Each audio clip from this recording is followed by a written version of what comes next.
ग्रामपंचायतीमध्ये वित्त आयोगामधून 1 कोटीचा निधी शिल्लक पण आहे. ज्या वेळेला आपल्या या कचरा डेपोच्या जागेचं हस्तांतरण होईल, देवाणघेवाण होईल आणि त्या जागेवर आपण ते आपल्या वित्त आयोगामधले 1 ते 1.25 कोटी रुपये शिल्लक आहेत आणि ते बंदित निधी आहे तो कचऱ्यावरच करतो. नगर परिषदेच्या विरोधामध्ये आम्ही स्टेट गव्हर्नमेंटच्या विरोधात याचिका दाखल केलेली आहे आणि याच्यामध्ये प्राथमिक अधिसूचना निघाली होती. अंतिम अधिसूचना राहिलेली आहे की नागरिक जे आहेत त्यांच्याकडून आपल्याला एनओसी घेऊन दुसरे वकील लावावं लागणार आहेत. आपल्याला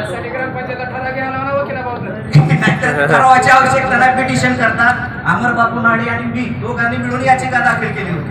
आता बापू नाही आहे, आता फायनली आपलं मत होत आलेलं काम आहे. फक्त आपल्याला दुसरे वकील लावणार, ही पहिले वकील चेंज करणं. तालुक्यासाठी आज ग्रामसभेमध्ये ठराव पंचांना दिलेले आहे, त्यांनी सुद्धा आमदारांना निवेदन दिले, आमदारांनी मुख्यमंत्र्यांना निवेदन दिलेलं आहे. आपल्याला 2 गोष्टींना लढावं लागणार आहे, एक कायदेशीर गोष्ट आणि एक मुख्यमंत्री. या 2 गोष्टीवर जर लढलो तर आपली नगरपालिका 3 महिन्याच्या आत होईल. 3 महिन्याच्या तालुक्यासाठी खूप फरक आहे त्यांच्या कामाच्या पद्धतीमध्ये. आता काल जर परवा रेणापूर नगर पंचायत 16,750 तिथलं मतदान आहे, आपलं 24,000 मतदान आहे. म्हणजे आपण जवळपास त्यांच्यापेक्षा 1.5 पट जास्त. तिथं 17 बूथ आहेत आपले मतदानाचे, आपल्याकडे 23 बूथ आहेत. तर त्यांना गेल्या वर्षी 115 कोटी मिळाले आणि आपल्याला 5-5.5 कोटी मिळाले. याच्यामुळे आपले काही विकास कामं जे होत नाहीत, मुख्य कारण ते आहे. शेवटी ग्रामपंचायत मध्ये कुठलेही उद्या निवडून आलं तर त्यांना शेवटी काम करताना मर्यादाच राहणार आहे. त्यामुळं प्रामुख्याने ह्याच्यातला रामबाण औषध म्हणजे नगर परिषद झाली तर आपण हे 5 वर्षात त्याच्यातून बऱ्यापैकी बाहेर निघू शकतो. नाही झाली तर हे असंच चालणार, अजून 10 वर्ष पण याच्यात काही बदल होणार नाही. त्यामुळं तुमच्या जी मागण्या आहेत ती मागण्या सर्व गावाच्या मागण्या आहेत. असं परमिशन नंतरच्या लोकांनी दिलं आणि त्याचा ऊत आलेला आहे, याचा आता ऊत आलेला आहे. पण याचा परिणाम असा आहे की न दिसणारा परिणाम आहे, न जाणवणारा परिणाम आहे. नवीन पिढी जी आहे, मूळमधील जी नवयुवकाची पिढी आहे, त्यांनी एक आदर्श चालायला पाहिजे. नवयुवक लोक, सुशिक्षित लोक, त्यांना एक दिशा मिळाली पाहिजे, त्याला जायला पाहिजे किंवा समजा याचं उद्दिष्ट पाहिजे. पण आज इथं मूळमध्ये नवयुवक दिशाहीन झालेले आणि ती व्यसनाच्या गेलेले आहेत. इथं व्यसनाधीन एवढी मोठ्या प्रमाणात झालेली आहे, नवतरुण व्यसनाधीन झालेला आहे आणि त्याच्याकडं कुणाचंही लक्ष नाही. ही फार मोठी बाब आहे, पुढल्या पिढीची बरबादी आहे. आणि या गावातील जे अवैध धंदे आहेत ते मुरुड शिवाराच्या बाहेर, मुरुड शिवारामध्ये न व्हायला पाहिजे.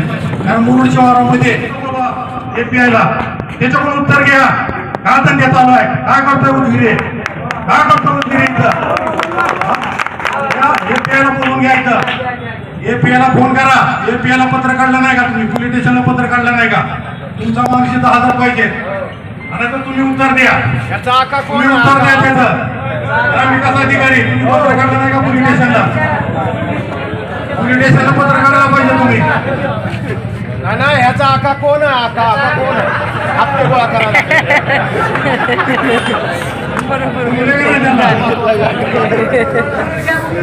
नाही तुम्ही करणार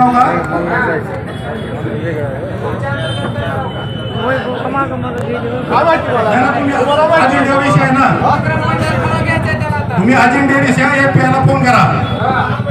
API-ला फोन करा, मला त्याला प्रश्न विचारायचे, त्याला विचारायचे API-ला. महत्वाचा हो असेल तर आपल्याला बहिष्कार करण्याला तयार आहे. त्यासाठी सगळेजण तयार आहात का?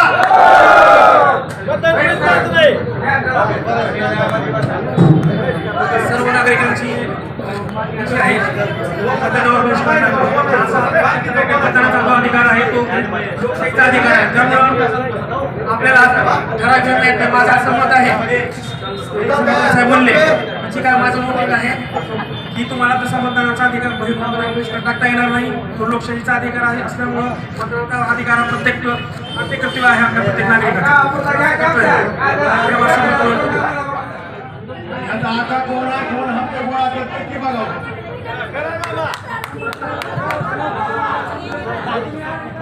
त्याचं कलेक्शन आहे, त्याची यादी आहे, त्याची यादी आहे, त्याचं कलेक्शन आहे. तुमच्या सहमतीनं चालू आहे. तुमचा त्याला कानाडोळा आहे.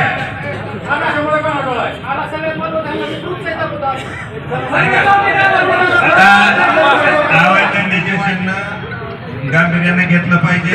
याला ग्रामपंचायत पण सहमत आहे आणि गावकऱ्यांची बी तीच मागणी आहे. त्यामुळे आम्ही एक मिनिट थांबा. या मुळे गावचं एवढं नुकसान व्हायला लागले. अक्षरशः 18 ते 25 मधले यंग पोरं एकदा ती दारू पकडली, त्या याला दारूला पकडली की त्यानं मेल्याशिवाय ती दारू सोडत नाही. त्याच्यामुळं पोलीस स्टेशनला पण माझे म्हणजे विनंती समजा, ताकीद समजा की तुम्ही या विषयी गांभीर्याने घ्या आणि याला नुसतं ड्युटी बघू नका, एक समाजकार्य म्हणून तुम्ही पण करा. तर या दारूसाठी पोलीस स्टेशन, ग्रामपंचायत आणि गावकरी या सर्वांनी मिळून आपण काम करू, याचा आज आपण ठराव देत आहोत. याच्यानंतर ज्यावेळेस पण अवैध धंदे आपल्या निदर्शनास येतील त्यावेळेस त्यांना वेळोवेळी आपण पोलीस स्टेशनला इथं दाखवून देऊ आणि त्यावर कारवाई करण्याची मागणी करू.